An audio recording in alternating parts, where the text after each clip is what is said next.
One chance encounter on the street turns the billionaire's life upside down, forcing him to remember a past he thought he had long forgotten. Letters he never received, and a child he never knew he had become, the beginning of his inner struggle.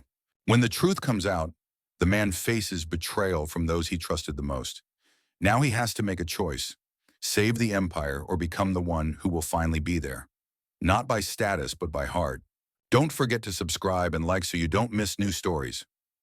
New York lived its eternal bustle. Cars honked, windows reflected the sun, people hurried, as if they were buying off time with every step. Blake Henderson sat in the back seat of a car with tinted windows, listening to his secretary's report in his earphone. In his hand was a black smartphone, the screen of which flickered with new graphs. But his thoughts were scattered. He looked out the window, where summer had splashed across the streets, where coffee sellers no longer shouted but sang, and where every child seemed a fragment of someone else's, but so real, life. Mr. Henderson, do you need a reminder about your meeting with the board at 10:30? The assistant's voice rang out. I already remembered. Don't repeat it. He cut the connection. The street the car was driving on was not the kind of street that made it into the reports. It was an old neighborhood in Brooklyn, with peeling facades, colorful graffiti, and colorful tables at the street stalls. Cars like his rarely drove here, and even the noise seemed to be quieter, so as not to disturb the coziness. Blake asked the driver to stop. Why here, sir? I just want to go for a walk. He went out, threw on a light coat, and walked along the sidewalk, which smelled of cinnamon, wet asphalt, and old wood. His gaze caught on something bright, a table with a yellow umbrella, and under it a girl of about 6 with 2 pigtails selling lemonade. A white cardboard sign written unevenly in a child's hand read, "The best lemonade in the world, $1." Next to it stood a plastic pitcher, a couple of glasses, and a few coins in a box. The girl saw him and smiled, without fear, sincerely. Ari, your son. Hello, sir. Would you like some lemonade? I want to, he answered unexpectedly, even for himself. He took out his wallet and handed over a bill. I don't have change, she said honestly. Then keep it for yourself. She poured the lemonade into a plastic cup, carefully, her expression focused. As she held it out, the sleeve of her thin blouse shifted, and Blake saw a birthmark. Dark, curved on the inside of her wrist, just like his mother's. And his. Before he had time to ask, the girl herself spoke. My name is Madison. What's yours? Blake. You're not from this area. They don't dress like that here. He chuckled. You are very observant. Mom says that observation is the beginning of intelligence. Your mother is right. What is her name? Jessica. He didn't breathe. He just stood there. The name seemed to cut through the silence inside him. He hadn't heard it in over 6 years. Jessica. The one. The first. The only one. The one who disappeared without explanation. He waited for a long time then.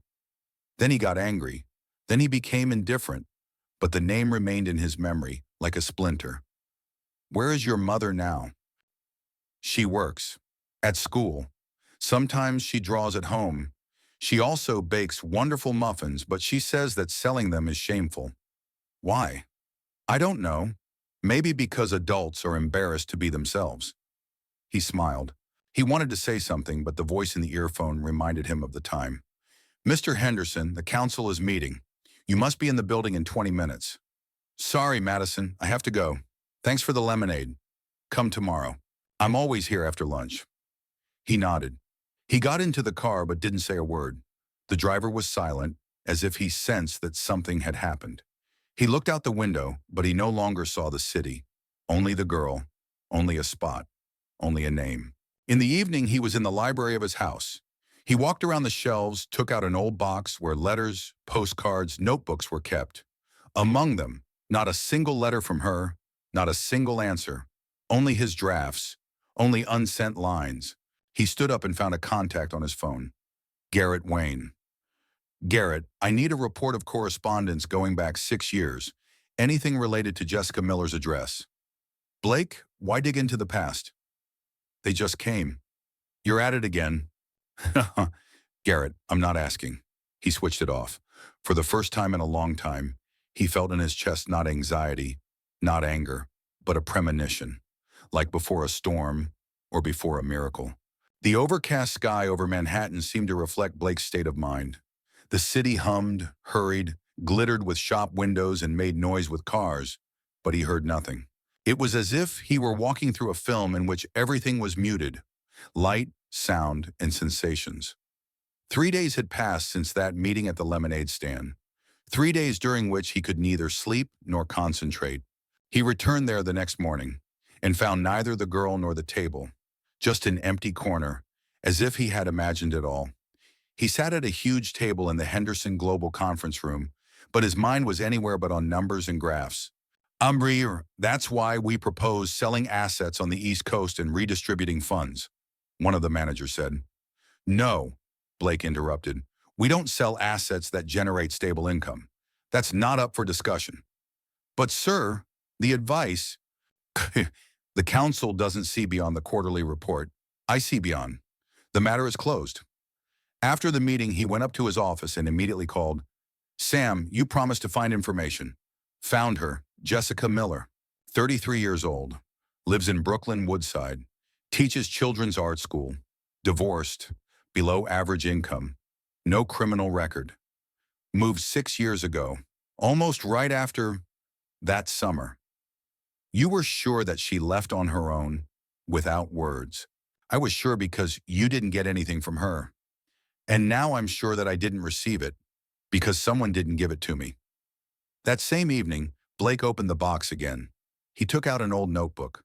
He knew the letters tucked between the pages by heart. His, sent, awaiting a reply. Not a single return envelope. Only single lines. Where are you? Why are you silent? I need to know. He took out a folder labeled Personal Mail. He sorted through them. Congratulations, papers from foundations, bank notifications. But there was still no letter from her. The next morning he drove to the building Sam had pointed out. The modest art school was housed in an old brick building with a peeling sign. Inside, children's drawings covered the walls. Music poured from the wide-open hall, and the smell of paint mingled with the smell of coffee. He stood at the door, hesitating to enter, when he heard a voice. Excuse me, are you looking for someone? He turned around and saw her, Jessica, the same, just like in my memory, only quieter, more mature, with a slight weariness in her eyes. Her hair is pulled back into a careless bun. She is wearing thin-frame glasses and she is holding a stack of papers. He paused. I didn't come as a client. I just saw your name. She looked for a long time, silently, as if she couldn't believe her eyes, and then she said quietly, You really didn't know anything. Nothing, no letter, no call. I thought you just left. I wrote for years. She slowly lowered her eyes. I called the reception, left the address, asked them to pass it on, begged. They told me that you left forever and you don't want to come back. They told me what you don't want to hear, that you have a new life, that it would be better if I disappeared. There was silence between them, the kind of silence in which there was no guilt, no resentment, only the bitterness of lost time. Is she my daughter? He asked finally. Jessica didn't answer right away. Then she nodded. Her eyes filled with tears, but she didn't let them fall. I was afraid you would never know. And then, I didn't know how to tell you. I saw her. She looks like you, but she has my birthmark. I know. I saw him the first day she was born. And I knew right away that you were meant to be there. He came closer, too close, to the point of trembling, to the point of pain in the throat. Jessica, I won't let anyone lie for me anymore. I want to be there. I don't know how, but I want to. She looked at him, and then she said, Then start with the truth, with who you are now, not with who you were, and not with who you are being made to be. He nodded, and for the first time in years, he felt like the ground beneath his feet was real, and words were no longer weapons, but a bridge between those who had been broken and were now learning to be alive again. Night covered the city with a thin blanket, as if it wanted to hug it, calm it, lull it to sleep. Somewhere in the distance, jazz was playing from an open window. Street lamps were casting long shadows, and rain was beginning to creep across the roof in rare drops. Blake's office was half dark. Only a desk lamp illuminated the papers scattered across the table and the man's face, tense as if carved from stone. He held a photograph in his hand.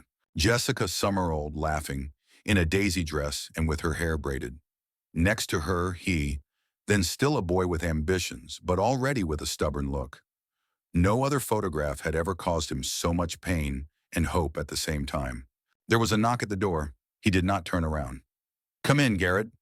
"You called?" My uncle's voice sounded hoarse and irritated. "Yes, sit down." Garrett sank into the chair opposite, not hiding his displeasure. "What are you planning?" "You intercepted letters," Blake said calmly. "Letters from Jessica. Not one, not two. All of them." "This is nonsense. I have scans of her mailings, signatures, postmarks, and the emptiness in my inbox from that period." "I'm not an idiot, Garrett." He was silent for a moment. Then he stood up. "You were weak. In love. You were going to give it all up for her. For some suburban girl. You had a name, an empire, a legacy. But it was my choice. And you stole it. I saved you. You deprived me of my family." Garrett came closer, leaning toward the table. "Listen carefully. If you contact her officially now, if you acknowledge the child, if you say you want to be close, you're finished. The press will tear you apart. The council will turn its back. Your reputation will collapse. And you," Blake interrupted, standing up. "You can't control me anymore." There was a long silence. Finally, Garrett turned away.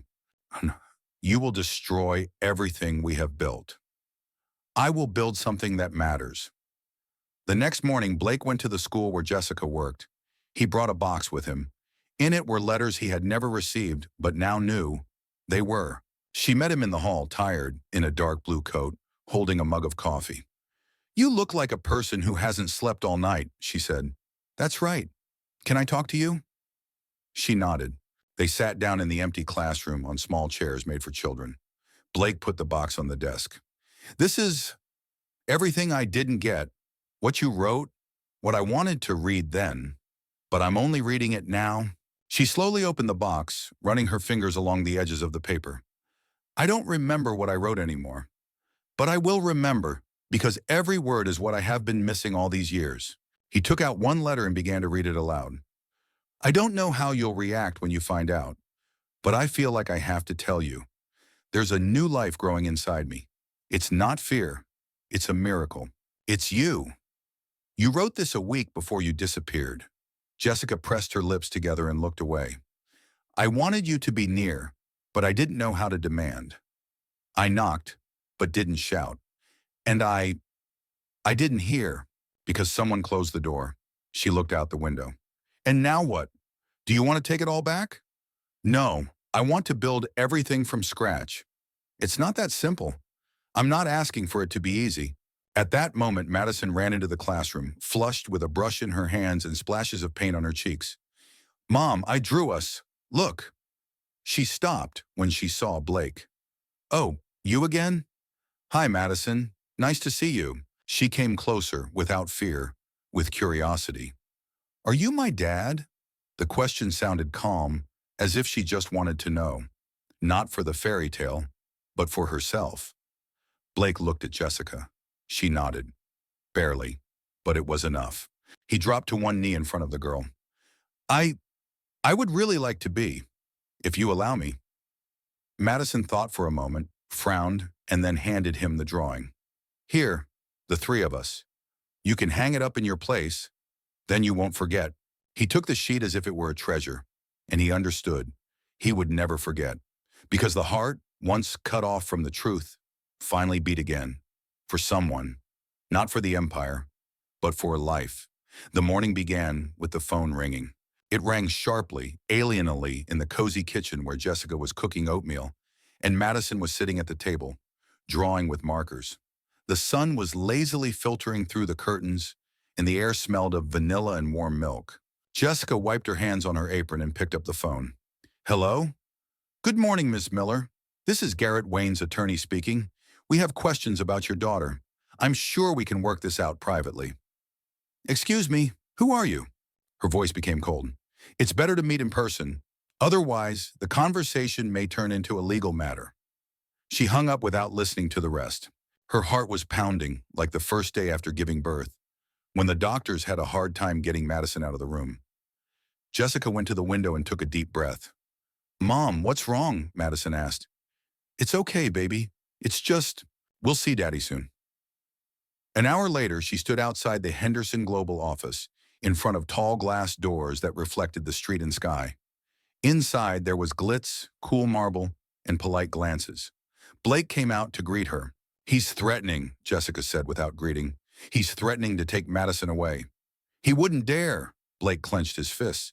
"He knows he's lost, but he still clings to power, to control. He will hurt if he can. Then we won't allow it." "Do you think the court will believe us? He has lawyers, money. He will make me look crazy. He will say that I hid the child, and you will tell the truth. This is not always enough." He looked into her eyes. "But this time it will, because I'm nearby." He took her hand for the first time, without words, without gestures, just like that, as if he had been holding her all his life, and then accidentally let go. And now he found her again. The court hearing was scheduled for the following Tuesday. Reporters gathered in the lobby of the building. Jessica held Madison's hand. Blake walked beside her. He wasn't hiding. He wasn't hiding behind security. He was a father. And the whole world needed to see it. The room was cool with air conditioning, rustling papers, indifferent faces. Garrett sat off to the side next to two lawyers. His eyes slid over Blake with his usual superiority. "Mr. Henderson," the judge began, "do you confirm that you are the biological father of the child?" "Yes, we have a DNA match and confirmation from the child's mother. I didn't know about it because my correspondence was intercepted." "By whom?" "My uncle, Garrett Wayne." There was a whisper in the room. Garrett tensed. "Do you have evidence?" Blake pulled out a folder. It contained scans of letters, postal records, a former assistant's testimony, letters from Jessica. He laid them out, explaining each detail one by one. Everything was documented. Everything was like a bullet. "Why did you decide to contact us now?" "Because I learned the truth for the first time, and I don't intend to let my life be defined by others anymore." "And you, Miss Miller?" "I wanted him to know. I wrote, I called. Then I was afraid it would be too late, but he found us himself, and he hasn't left since." The judge turned to Madison. "Can the girl answer, or show how she feels in this situation?" "I drew it," Madison said, pulling a picture out of her backpack. It was of her mom, and Blake standing on a lawn, with the sun above them, in a house with a sign that said, "Ours." The judge looked for a long time. "Thank you, Madison. That explains a lot." As he left, journalists rushed to ask questions, but Blake only answered briefly. "It's not about money. It's about truth and family." Garrett did not approach again. His silent retreat was louder than any words. He disappeared the same way he had appeared, in the shadow of other people's decisions. And in the evening, already at home, in the semi-darkness of the cozy kitchen, Jessica quietly said, "You really changed everything." "No, you just gave me a chance to start over." "So what now?"